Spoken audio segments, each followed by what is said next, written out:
எது முடியாது? அன்பார்ந்தவர்களே, கடல் அலைகள் பாறையை கரைத்து விடுகின்றன. எப்படி? கடல் அலைகளின் வலிமையாலா? இல்லவே இல்லை, கடல் அலைகளின் விடாமுயற்சியால்.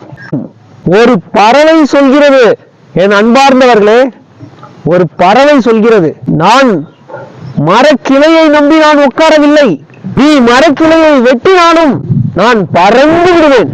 ஏன்? நான் மரக்கிளையை நம்பி உட்காரவில்லை, என் சிறகுகளை நம்பி நான் உட்காருகிறேன். அதுபோல தன்னை நம்புங்கள். உன் மீது உனக்கே நம்பிக்கை இல்லை என்றால் கடவுளே நேரில் வந்தாலும் பயனில்லை என்றார் வீரத்துறவி விவேகானந்தர். எளிதில் வெற்றி வருவதில்லை, எளிதில் வெற்றி வந்தால் அது நிலைப்பதில்லை.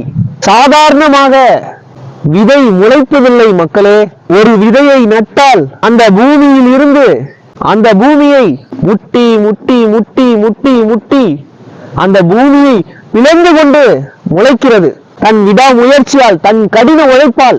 அதுபோலதான் நாமும் முட்டி மோதி அடி வாங்கி மிதி வாங்கி அவமானப்பட்டு அசிங்கப்பட்டு துன்பப்பட்டு பல ஏச்சு பேச்சுகள் வாங்கி பல விமர்சனங்களை தாண்டினால்தான் நாம் வெற்றி அடைகிறோம், நாம் ஜெயிக்கிறோம், நாம் சாதிக்கிறோம்.